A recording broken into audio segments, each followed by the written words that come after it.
Alright, today in this class I'm going to be talking about the Wing Cyber/AE training, national cyber dependency, cyber attacks, types of cryptography, and CAP's involvement in cyber.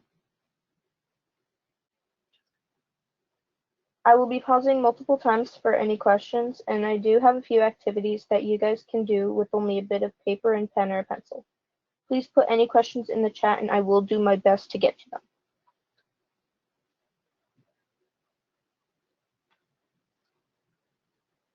Alright.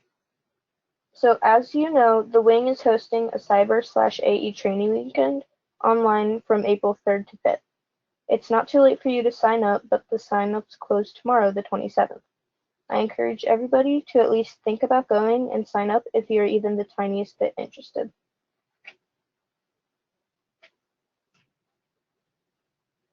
The Cyber Basic course.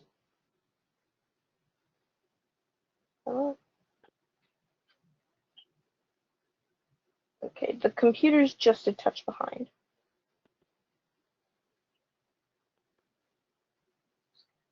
Sorry, the Cyber Basic course will be teaching an intro to operating systems, or OS, what is a virtual machine, intro to cryptography, intro to cyber forensics,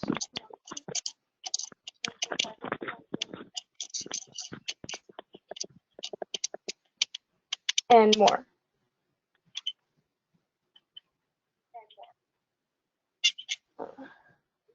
The Cyber Advanced class will be teaching understanding and using Packet Tracer, intro to command line Linux, understanding and learning how to analyze network traffic using Wireshark, understanding and demonstration of various encryption techniques, and more.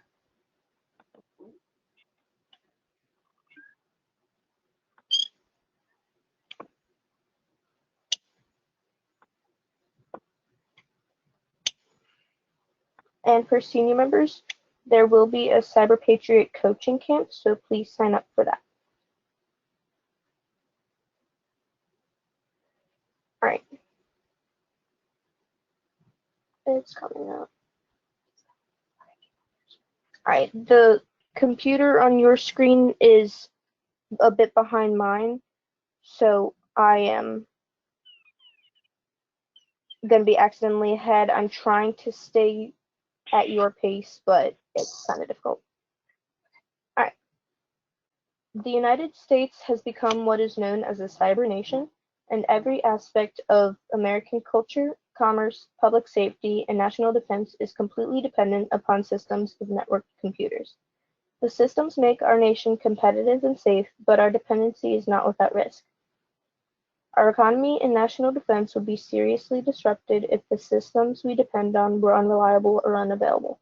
Should key data access be denied or corrupted, our entire nation could be ground to a halt. Aviators, you might be interested to hear that the prefix cyber is derived from cybernetic, which comes from the Greek word kybernetes, meaning pilot, rudder, steersman, or governor.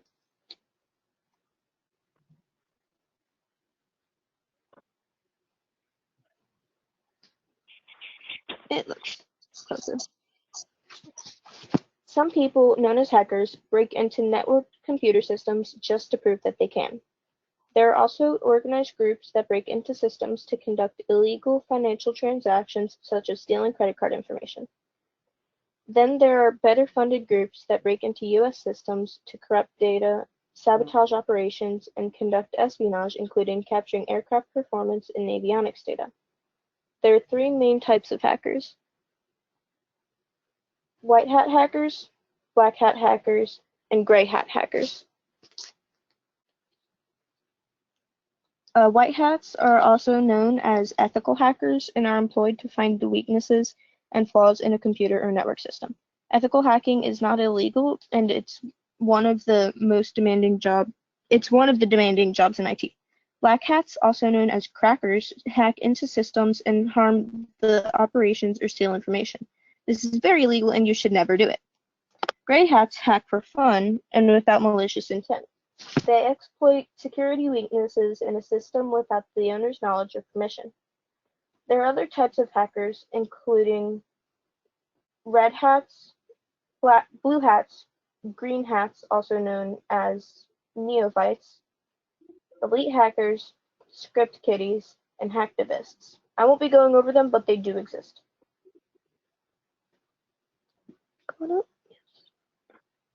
Okay. Cybersecurity is the professional practice of identifying vulnerabilities and countering threats of exploitation or disruption to computers, smartphones, and network systems. For most people, this involves setting strong passwords, using encryption for wireless networks, ignoring suspicious links or attachments, and not responding to phishing emails. For people at the management level, this involves not transmitting DoD contractor design data across unsecured channels. For people at the technical level, this involves employing good configuration control with correct firewall and port settings and router configurations. In all cases, it is our main goal to ensure that the cybernetic systems on which we depend are trustworthy, confidential, accessible, and secure. Who can name some types of cyber attacks? If you can, please type them into the chat.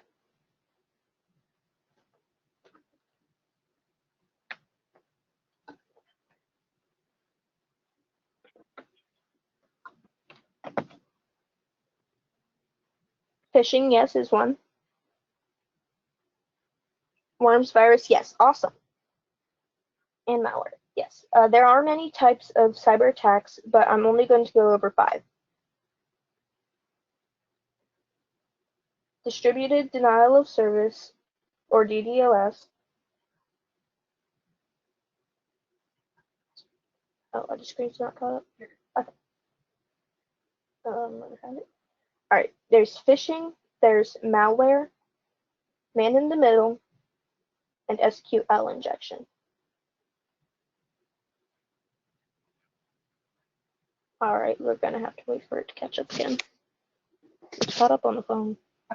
Okay, all right. A distributed denial of service attack, or DDoS, is an attempt to make an online service unavailable by overwhelming it with traffic from many sources. The attack floods the systems, servers, or networks with traffic to exhaust resources and bandwidth, and as a result, the system is unable to fulfill legitimate requests. Phishing is the practice of sending fraudulent communications that appear to come from a reputable source, usually through email. If the phishing attack is successful, it gives the attacker the opening to install malware on the user's machine or steal data like credit card information or logins and passwords. Malware is malicious software, including spyware, which spies on the user, ransomware, which blocks access to key components and sells back the access at a price, viruses, which harm or disrupt your computer, and worms, which act as self-contained applications and can install even more malware. A man-in-the-middle attack, also known as an eavesdropping attack, occurs when attackers insert themselves into a two-party transaction. Once the attackers interrupt the traffic, they can filter and steal data. This can happen on unsecure public Wi-Fi, where attackers can insert themselves between a visitor's device and the network.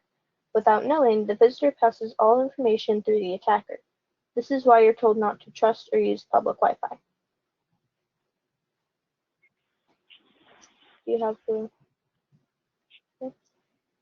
An SQL injection, or structured query language injection, happens when an attacker inserts malicious code into a server that uses SQL and forces the server to reveal information it normally wouldn't. These are common types of attacks, but they are nowhere near all types of attacks. Some recent cyber attacks were a Sony breach in April of 2011. Are you not caught up?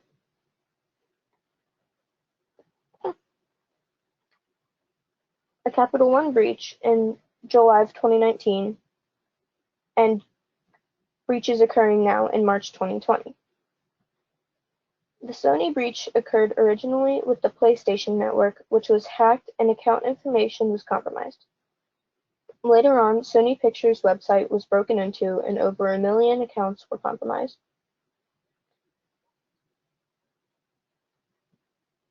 The Capital One breach was enacted by Paige Thompson, aka Erratic.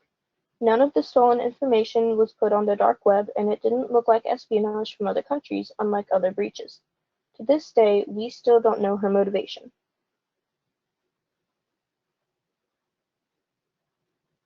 Right now, hackers are trying to break into the World Health Organization systems as they try to contain the spread of COVID. Along with this, bad actors are setting up COVID-19 themed websites and downloading malware without users knowing. In June of 2011, an 18-year-old was arrested under suspicion of hacking into systems and mounting denial of service attacks against a number of international businesses and intelligence agencies. The thought was that this suspect was the leader of a band of hackers responsible for high-profile, embarrassing internet attacks. The group was called LOL Security or LOLSec. Their most notable strike was a distributed denial of service attack on June 15, 2011. The attack shut down the CIA website for several hours. 2 days later, they posted, "The main anti-LOLSec argument suggests that we're going to bring down more internet laws by continuing our public shenanigans, and that our actions are causing clowns with pens to write new rules for you. But what if we just hadn't released anything? What if we were silent? That would mean we would be secretly inside FBI affiliates right now, inside PBS, inside Sony, watching, abusing." That's scary. With a thought like this, who can be sure that any of their information is secure? That's why we need cybersecurity, to prevent groups like LOLSec from causing true damage. Before I continue to cryptography, does anybody have any questions so far?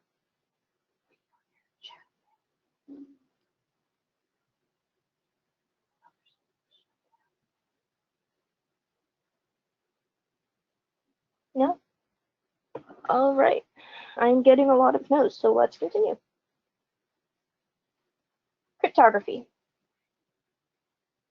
Wait. Who had questions?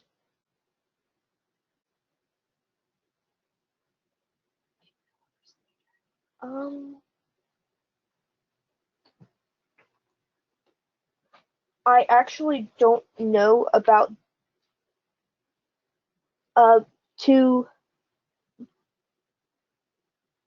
Master Sergeant Henry Wright. I actually don't know that many hacking groups, simply because I just haven't looked into the research. Yeah, I will be looking into that because it's interesting, but I just haven't had the time at the moment to look into that.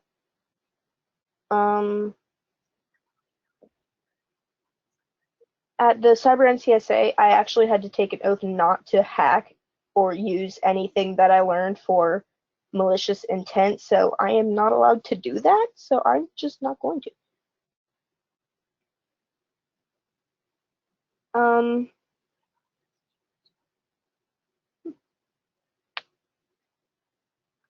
To Senior Airman Braden Painter, the difference between a DDoS and a DOS is that the DOS is non-distributed and it comes from one system or computer, where the distributed one comes from multiple systems or computers going in and overloading the service at one time. No, I did not learn to hack there. I learned how to defend the systems from being hacked. All right, let's continue on to cryptography. All right, so what is cryptography? Does anybody know? It's not necessarily codes. It's not necessarily codes. Some people call it coding, but it's not the same thing.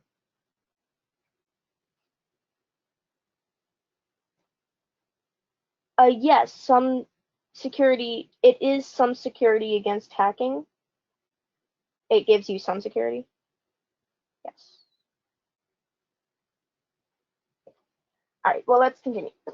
Cryptography is a method of Yes, a method of protecting information through the use of code so that only the people the information is intended for can read it. It's also known as encryption. Some people call it encoding, but coding is, I believe, more closely related to programming than encryption. There are many types of cryptography, including substitution and Jefferson cipher.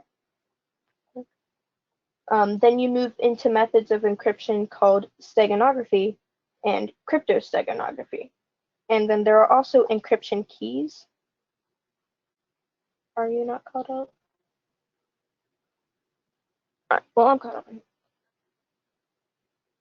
Yes, it's kind of like a password. Alright, so let's start with the substitution.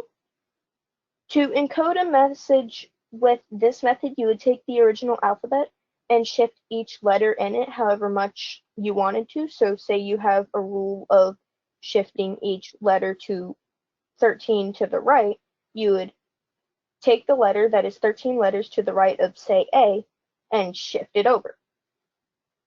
Can't tell you what that is off the top of my head. This is also known as Rot-N encoding or real cipher, and yes, this is also called the Caesar code.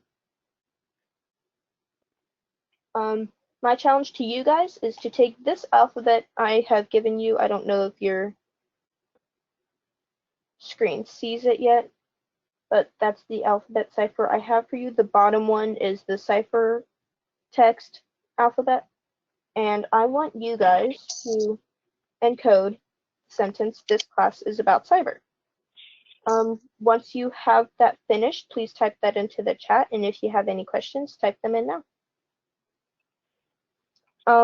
Yes, I know that Gravity Falls has used some coding or some cryptography, but I'm not sure which types.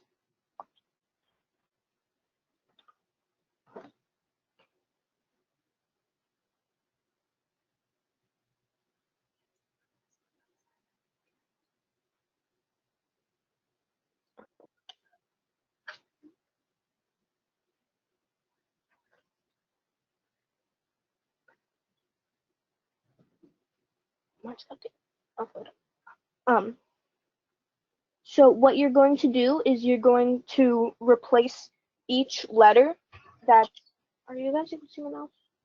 Yeah, you are? Okay, so you're going to take the letter that's up here.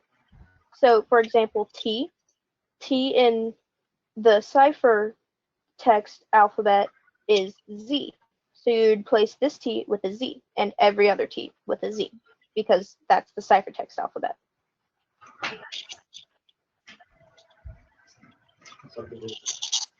Code, huh? I guess I'm not real sure what's going on. For example, if I type hello, in order to replace that, I would look for the H in the plain text alphabet and replace that with an N. The E is okay. L is R, so I would put two R's in, and O is U. So look in chat, I just posted what hello would be.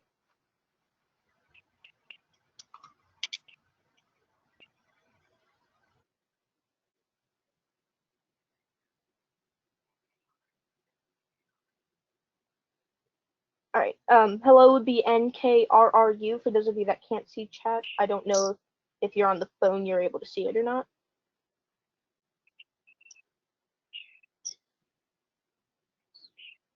Alrighty, let's move on. The answer to that is, hold on.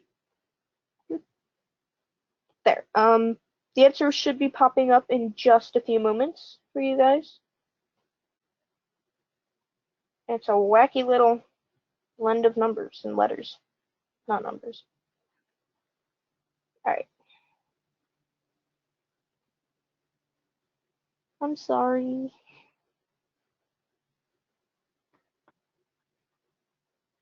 Alright, do you guys have it up on your screen?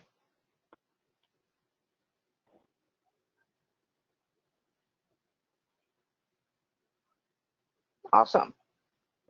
Okay. Well, I have another challenge for you guys. If you want to decode it, I have this little jumble of letters, and I would like you guys, it's the same ciphertext alphabet, but what you do is look for the, in the bottom alphabet, you would look for the letter and replace it with the one above it. I'll give you guys more time on this one.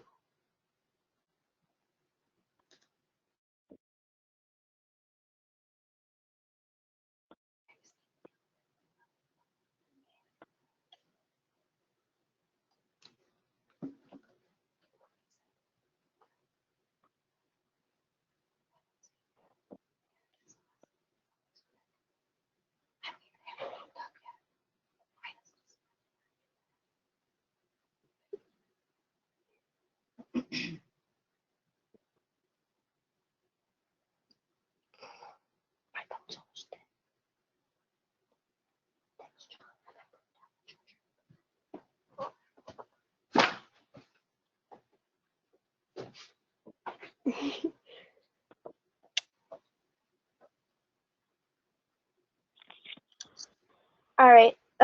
It seems like a lot of you have it. Does anybody need a little bit more time?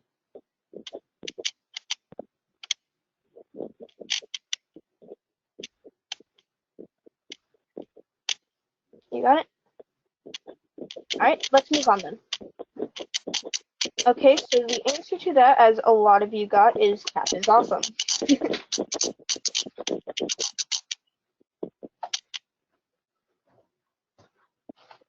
Thank you. All right, give me just a moment. Having some issues on my side. If you're not speaking, can you please go on mute?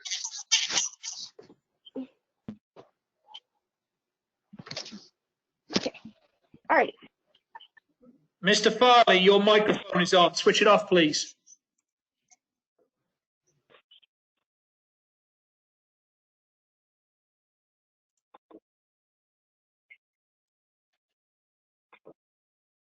All right, is everybody ready to move on? Yep. Okay. Okay, let's move on to the Jefferson cipher. It was used for the 1803 expedition by Lewis and Clark. President Thomas Jefferson used a mapping matrix to encode sensitive information that would do injury if betrayed or leaked. The way he did this was over the plain text or unencoded message, he wrote the word antipodes. To encode the message, he would take the matrix you see on the right and use the original letter along the vertical axis of letters, then use the top horizontal axis for each letter of antipodes, and use the resulting letter as the encoded one. For example, with T being the first letter of the sentence used earlier, this class is about cyber, it would be under the A of antipodes. You'd find T on the vertical axis and move to the right to find the A column, and the resulting letter U is the encoded message for that T. The way this works is looking at the T, you find it on this first column here. I don't know if you guys can see my mouse. You find it on this column here, this first one, and then going over 1 because A is the first. Sorry about that. Because A is the first letter in the alphabet, you move over to the right one, and you find the U. That's your first letter. I'm not going to ask you to encode this one because it takes a very long time, as I found out when I was doing that, and that is the encoded mess that we have. You can't tell what that is unless you know the keyword and what I'm doing, called antipodes. Or the keyword is antipodes. The cipher is based off of the Vigenère cipher, which was considered unbreakable until the mid to late 1800s. Yes, I see. All right, so if you take out the spaces of the sentence, this class is about cyber, that's why this is just a really long strand. I could have put in the spaces, but I just didn't. Let's find another letter. Let's use this H. Let's not use this H. Let's use this S that's underneath the E of antipodes. So we find S on this axis because this is the plain text alphabet here, so you use that for the unencoded. So you find the S on this axis, then you find where E is. And that would give you X because E, this is the E column and the S row. So that gives you X, and that will give you this letter. Does that make more sense?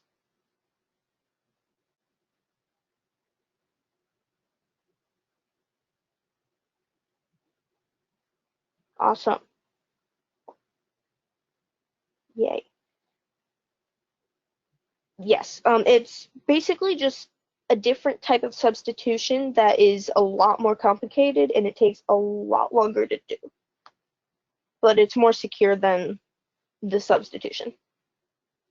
All right, let's go on to Kirchhoff's principle.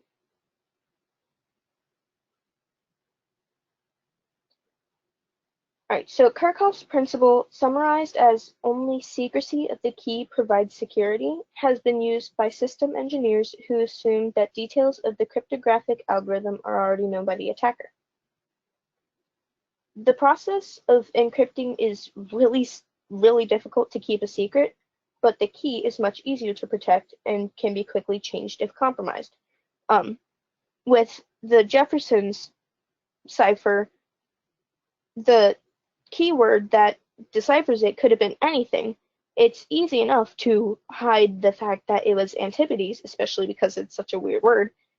And if need to, through communication, the people sending the messages could change the word easily and they thought the key was compromised.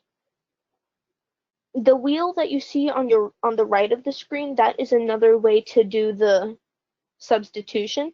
It just shows it in a different way. Instead of a straight line, you have a wheel. So, give me just a moment, sorry. So A would be substituted to T because it's underneath. This is the plain text alphabet, the outside wheel, and then the inside wheel is your ciphertext alphabet, the one that you're changing it to. I cannot. You are able to, if you make the wheel yourself, you're able to rotate it to change however much you're changing the alphabet by. And that helps add a little bit of security, but this method is not the greatest. Does anybody know what steganography is? Yes, Ortiz, the wheel is this first type of cipher. No? Nobody knows what steganography is? That's okay, I didn't either. Alright. It has nothing to do with the stegosaurus, however much I wish it would. Let's wait for the picture to come up. Yes, it has nothing to do with the stegosaurus, however much I wish it would. Steganography is actually the practice of hiding secret messages in otherwise non-secret mediums. This is different from cryptography because it hides the existence of data, while cryptography hides the meaning of data. The difference is by using cryptography, you would write a letter in a language others could read but not understand. Using steganography, you would hide the letter in a pair of socks and give it to the recipient. If they don't know what to look for, they'll find the message, but most wouldn't know it existed. The thing is, you didn't change the message this time. It's just a plain text writing in a sock. Some examples of steganography include spies in the Revolutionary War writing with invisible ink, and Da Vinci embedding secret messages within his paintings. Steganography is basically hiding a message in plain sight, such as writing something microscopically small and putting it on a dot, but it's not hidden if you know where to look. Modern uses of steganography include malware authors hiding the malware in things like images by changing the data of a few pixels and hiding the fact that they've even embedded the data. It then gets downloaded on a user system and it's infected without the user even realizing it.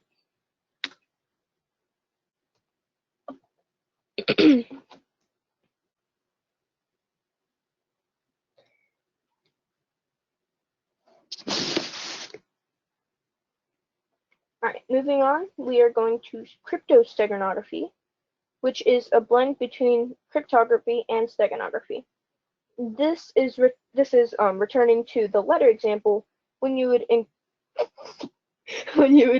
the message and hide it in the socks instead of just encrypting or just hiding it. Take this picture of a Lamborghini. I want you to look and see if you see any message, if you see the message encrypted in it.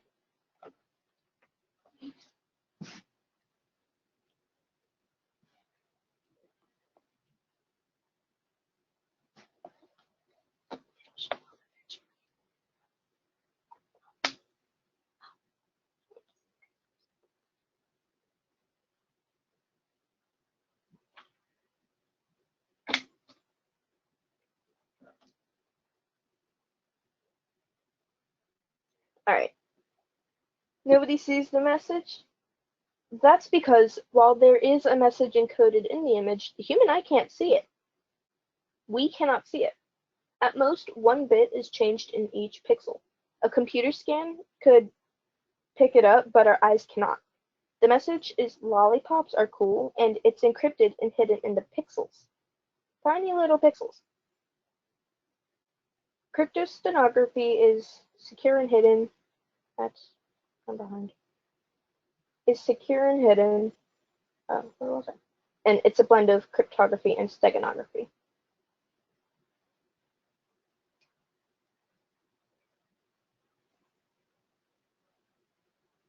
The way this works is that at an airport, you might get stopped and asked what's on a thumb drive you have, and this is an example of cryptography. Nobody, however, would stop you and ask about a digital picture frame of your family on vacation, which would be cryptosteganography. It's the same encrypted data, one is just hidden in another medium. Alright, moving on to encryption keys. An encryption key is a random string of bits generated specifically to scramble and unscramble data. They are created with algorithms designed to ensure that each key is unique and unpredictable. There are 2 types of keys, symmetric and asymmetric. Symmetric encryption is where only one key is used to encrypt and decrypt data, usually electronic. It's the same both times and it's faster, but it's weaker due to the shared keys. Asymmetric encryption, also known as public key infrastructure, is a process that uses a pair of related keys, a public key and a private key, to encrypt and decrypt the message. A public key is a key that can be used by any person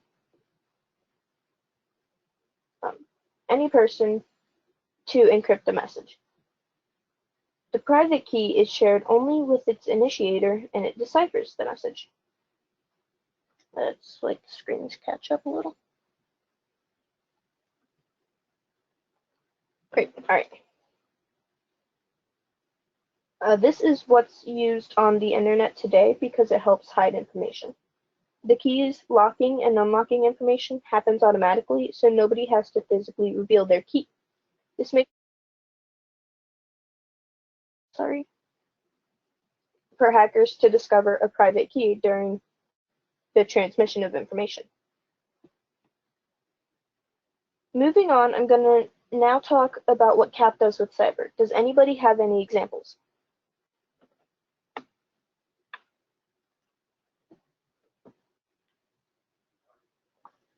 Cyber Patriot, yes.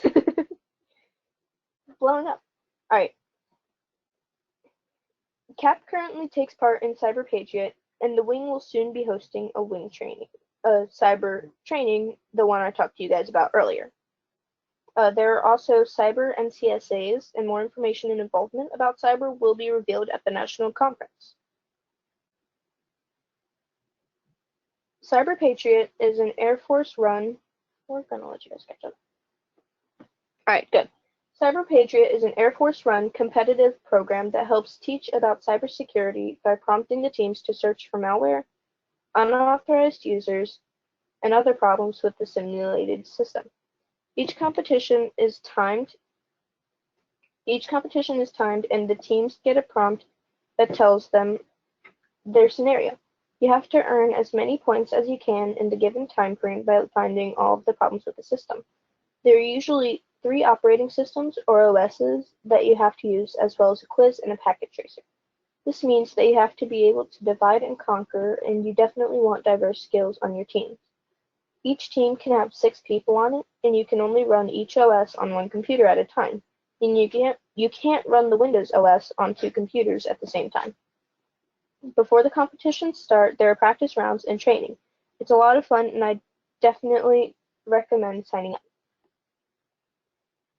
The wing training I spoke about earlier, but I want to remind everyone to sign up for it, especially if you're finding this class interesting. The Cyber NCSA is being revamped and improved to be updated and give better, more thorough information. Sign-ups this year are closed, but I recommend for those of you that are interested, sign up for next year, especially if you go to the wing training. I can't say much about it, but I love the NCSA and I learned a bunch.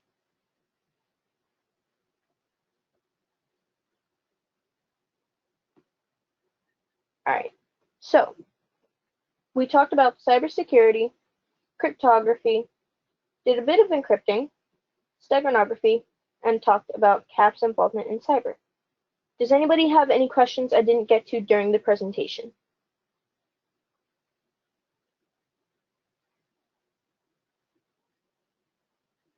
No?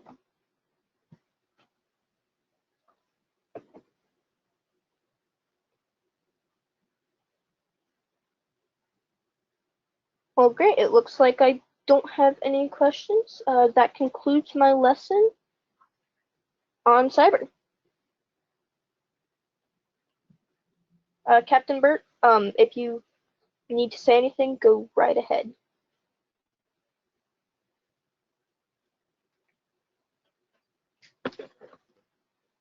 I'm sorry, Captain Miller. What was that? Are you? If you have anything to say for... I'm finished. Ah, okay. Sorry, I wasn't paying attention. I took a quick phone call, and that was a bad time. That was very, very impressive. Thank you very much for that presentation. I hope it looks like everybody was getting into that. Just so everybody knows, Captain Miller was given 2 days' notice to prepare this. We had a bit of a disaster with earlier lessons this week. Tuesday, we had the whole meeting only lasted about 20 minutes between the lesson running short and my internet problems killing the lesson. It was less than pretty. So Captain Miller stepped in and has done a wonderful job. Hopefully there's a few of you there are now thinking about the cyber side of CAP. I know Captain Howarth has been there on the chat pushing this. So if you are interested, make sure you applause from the Mink family. Your fan club is in the house, Captain Miller. Yeah, those of you who are considering the Cyber Patriot or the Cyber Weekend, or those of you who weren't considering the Cyber Weekend but now are, please get online and join up. I'm assuming a lot of what you've seen tonight is going to be part of Captain Miller's lessons during that cyber. I keep going to call it a JTA because it's been advertised as JTA, but it's not. It's a cyber training weekend. But no, I think that's good. We came pretty close. If nobody else has got any questions, I think we're good. The wing commander is on, but I think he's remaining quiet for the moment.